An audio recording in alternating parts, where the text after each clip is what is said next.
कल्की पीठ के पीठाधीश्वर और लखनऊ से कांग्रेस पार्टी के प्रत्याशी आचार्य प्रमोद कृष्णम इस वक्त लखनऊ में हैं। उन्होंने नॉमिनेशन फाइल किया है और अब वो जनसंपर्क में लगे हुए लोगों से मुलाकात कर रहे हैं।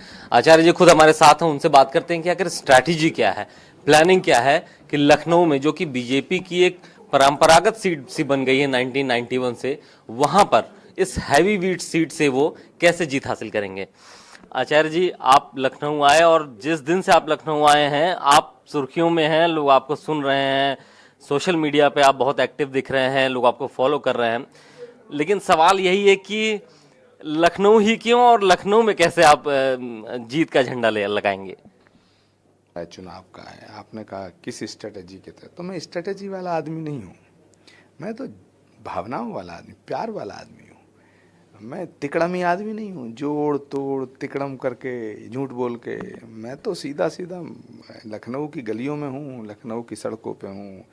हर बच्चे से मैं अपने लिए समर्थन मांगूंगा, हर जवान से, हर नौजवान से, भाइयों से, बहनों से, बुजुर्गों से, छात्रों से, तमाम वकीलों से, डॉक्टर्स से, साइंटिस्ट से, इंजीनियर से और उन तमाम हज़ारों नौजवानों से जो बेरोज़गार घूम रहे हैं।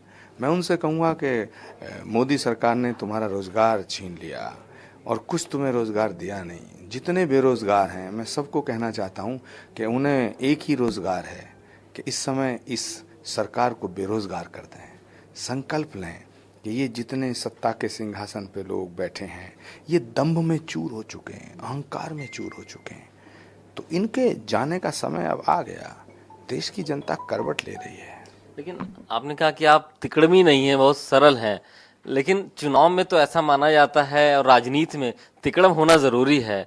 हैवी वेट सीट है ये, गृह मंत्री राजनाथ सिंह यहाँ से लड़ रहे हैं, तो बिना तिकड़म के कैसे जीतेंगे यहाँ से। और देखिए, लखनऊ की धरती ऐसी धरती है, यहाँ की अवध की शाम, गोमती का तट, ये मोहब्बत का पैगाम देती है सारे देश को, सारी दुनिया को। और मुझे पक्का यकीन है कि लखनऊ की इस लोकतंत्र के महाभारत में नफरत हारेगी, मोहब्बत जीतेगी।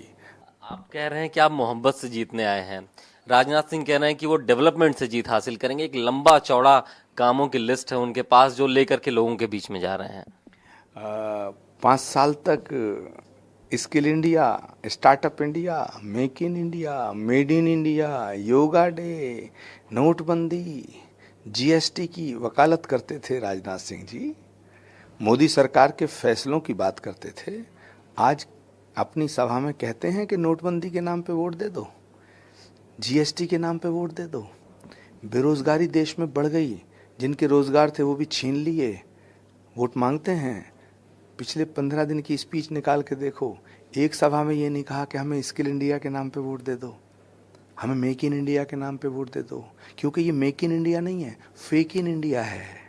और ये जो फेक इन इंडिया है इन्हें देश से दूर फेंक देगा। इनके जाने का समय आ गया। ये सब छुटे हुए कारतूस हैं, बुझे हुए दीपक की रोशनी नहीं होती। ये गए, इनकी दुकान उठ गई। लेकिन अब तो लखनऊ का मुकाबला बड़ा रोमांचक हो गया है। आपने कल खुद महसूस किया होगा कि शॉटगन शत्रुघ्न सिन्हा आए और आपके लिए नहीं प्रचार किए। उन्होंने पत्नी धर्म निभाया। मैं सोच रहा था ये पार्टी धर्म निभाएंगे, लेकिन ये तो उनका फैसला है कि वो पार्टी से ज्यादा परिवार को मानते हैं। लेकिन राजनीति में हमने सुना है कि पार्टी पहले होती है, परिवार बाद में होता है। नहीं, बिल्कुल आपने सही, वो खुद कहते थे इस बात को, लेकिन अब अपनी बात के खिलाफ वो खुद चले गए। मैं क्या करूं। उन्हें पार्टी धर्म निभाना चाहिए, पार्टी धर्म निभाना चाहिए था, अब निभाना चाहिए। मुझसे वो कहें मैं पटना में उनका प्रचार करने आ जाऊंगा जब कहें, लेकिन उन्हें ये बताना पड़ेगा कि वो मेरा प्रचार करने हैं कब आएंगे। उन्होंने ये भी कहा कि अखिलेश यादव और मायावती देश का नेतृत्व कर सकते हैं, यानी उन्होंने राहुल गांधी की लीडरशिप को क्वेश्चन किया है। कांग्रेस में रहते हुए उन्होंने कांग्रेस के नेता को क्वेश्चन किया है। अगर कांग्रेस में और वक्त यहां पर एक छोटे से ब्रेक का है। आतंकवाद को देंगे मुंह तोड़ जवाब। फिर एक बार